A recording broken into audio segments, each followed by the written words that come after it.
This series of lunchtime conversations intends to capture insights from some of society's thought leaders, given the unprecedented times we're living in. The 1st of June, and the UK feels it's opening back up. We've had glorious weather, and I hear tales of friends wild swimming this weekend. What a difference a day makes as restrictions ease. Part of my role at Warwick University is to make sure our programmes remain relevant and continue to serve the needs of society. To do this, it's important to be part of the research and industry community. The people I'm speaking to in this series form my professional network, and I rely on them to inform and help steer our educational offerings. We have seen seismic shifts in all areas of life. The extraordinarily pervasive nature of COVID-19 will have lasting effects. To discuss this, my lunchtime guest today is Dr. Courtney Depala, Senior Analyst, Regulatory Delivery and Strategy at National Grid. Also, having completed her doctorate with WMG at Warwick, Courtney now supervises and occasionally lectures to our master's students. Welcome to lunch, Courtney. Hello. You work for National Grid for the gas division rather than the electricity division. What's the split between gas and electricity use, and how are they connected technically? So the gas industry, or the gas network in the UK, I don't think a lot of people know or understand about it. So everyone knows about the electricity grid and solar and wind power, but the gas network actually delivers 3 times the amount of energy that the electricity grid does in the UK. And it does this. A lot of the energy that we move around is used for heating and for industrial purposes such as manufacturing and the like. However, the other thing that I think a lot of people don't know is nearly 30 to 40% of all our electricity that is generated in the UK also comes from gas. There are 39 gas power plants in the UK, and those will be generating anywhere between 30 and 40% on a day-to-day basis. So even today, I didn't know that. Yeah. So even today, on a nice sunny day, there's not a lot of heating getting used, but 30% of all the electricity being generated today in real time is being delivered from gas-fired plants. So we do a lot with renewables. So there's a lot of solar generation. 25% of today's electricity is being delivered from solar as well. But gas allows for that flexibility. So when the sun isn't on, gas can give us that consistent delivery load that we need for the electricity network. But do you, so technically, clearly, they're directly related.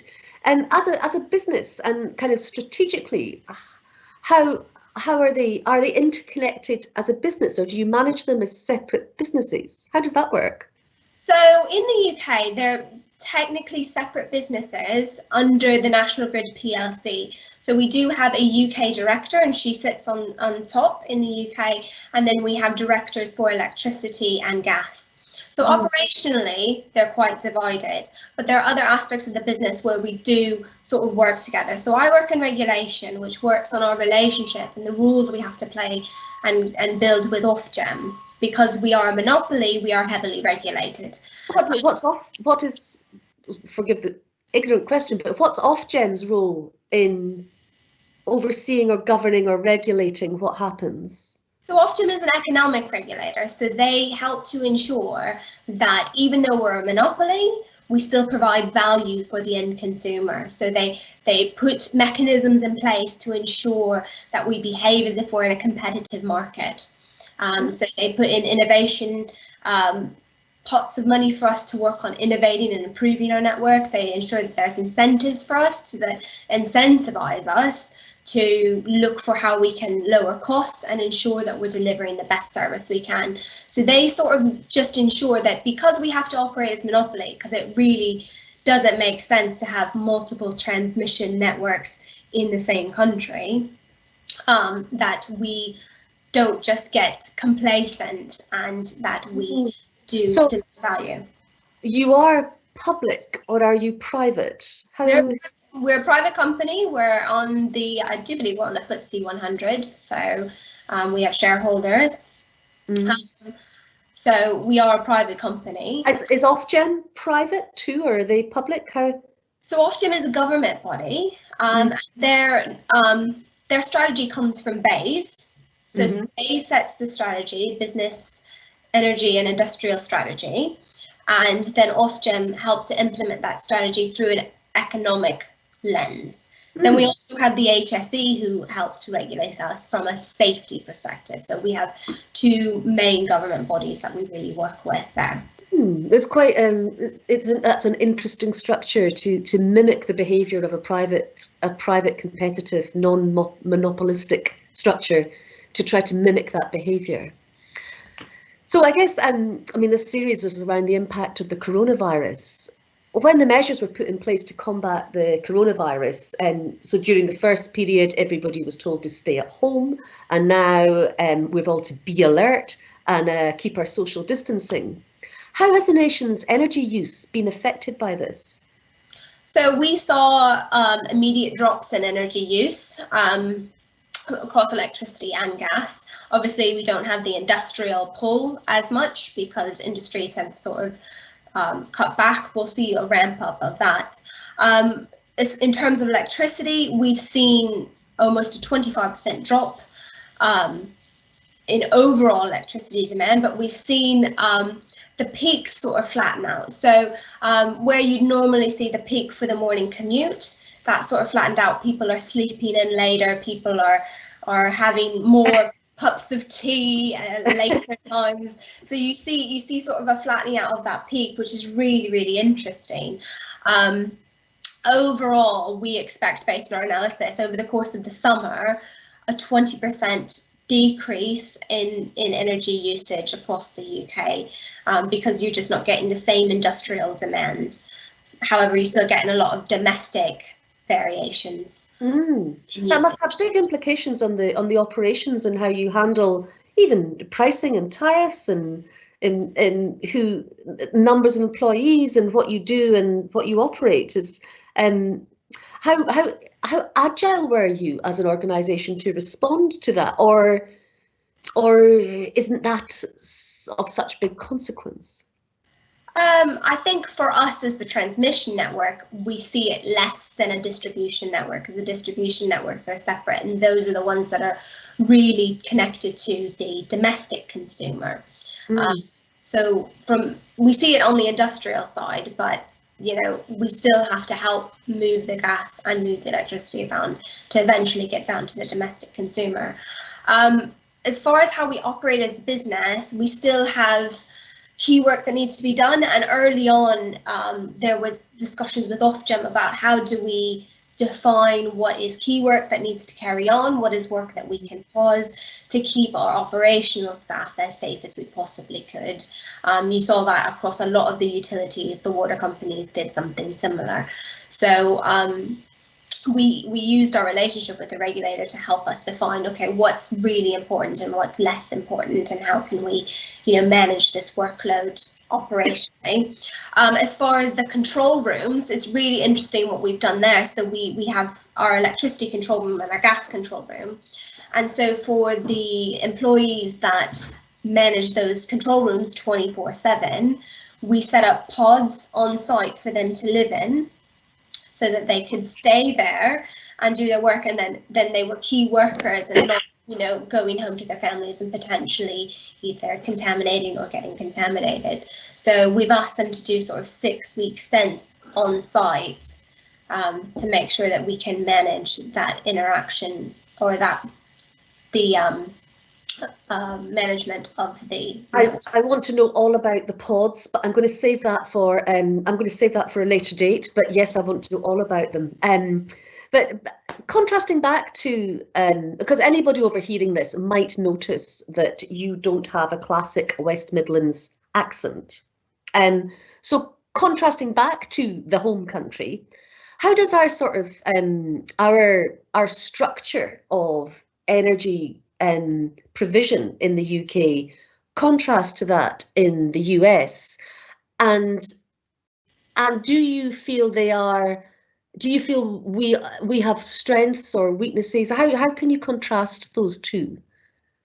So when I lived in the US, I didn't really work in our energy industry. So I know what I know about the US network, knowing about the differences we talk about here. Yes. So the big thing in the US is we have a lot of different states, and each state will run its electricity and gas grid slightly differently. So National Grid does have an American arm on the East Coast, so we're in Boston, New York, that area. And actually 2/3 of the whole National Grid workforce is in America. So so there's more American National Grid employees than there are British ones. My goodness, no, I didn't know that.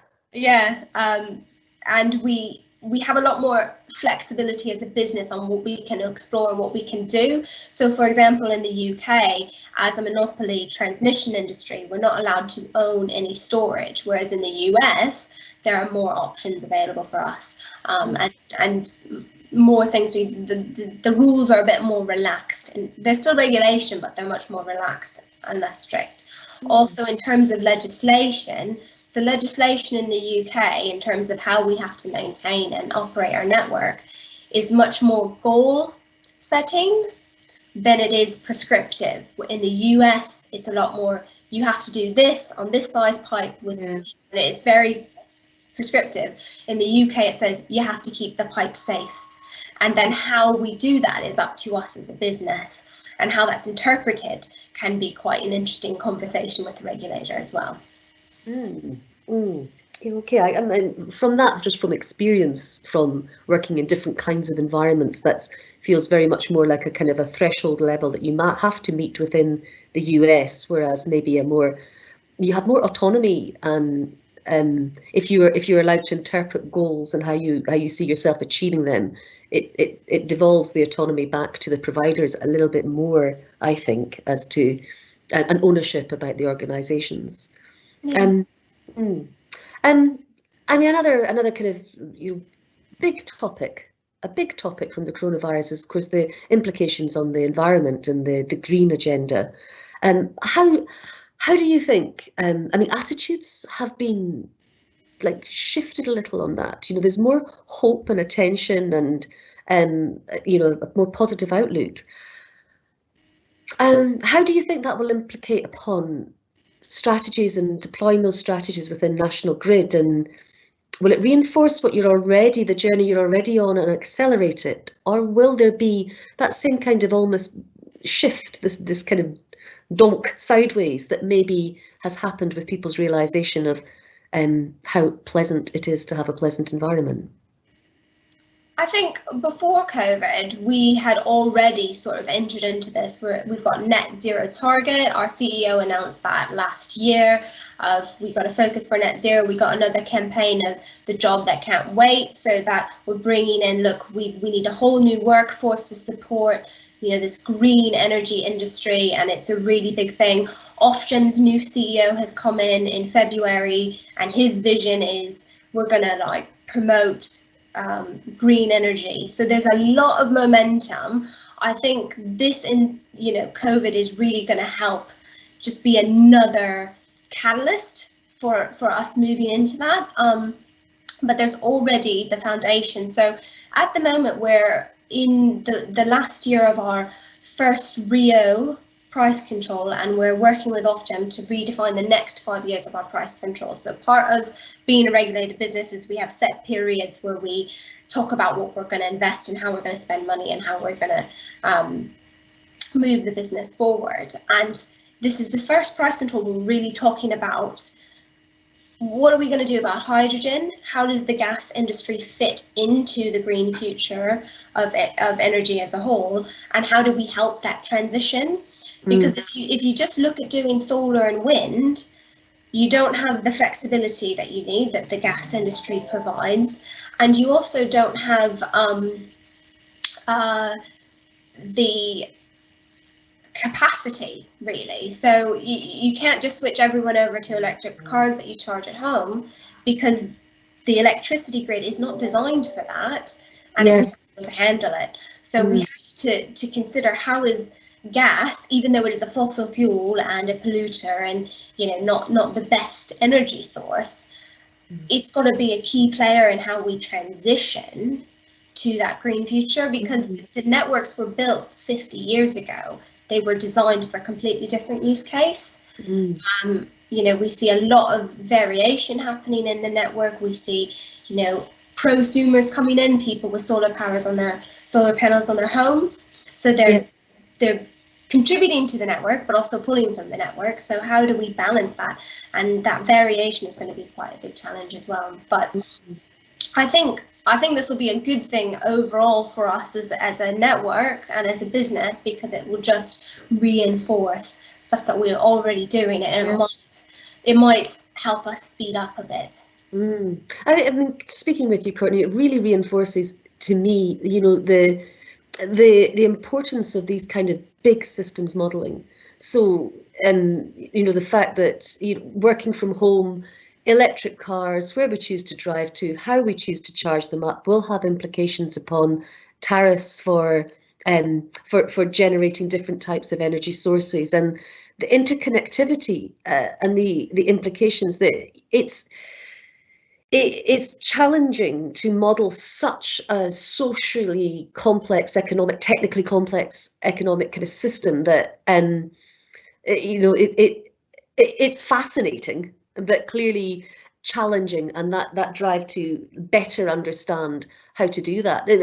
I mean, from your position, you will see already. You've already shared some nice facts and figures. You already see the data that will underpin real-time usage and trends as they go forward.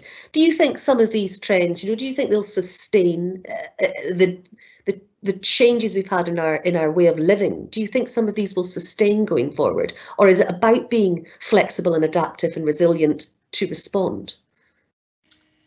I think that there's a point of, we need to make sure that we are flexible and responsive. I think we will be able to discern new patterns that are different from old patterns, and you can start to do predictive analysis off of that, and then build a new system.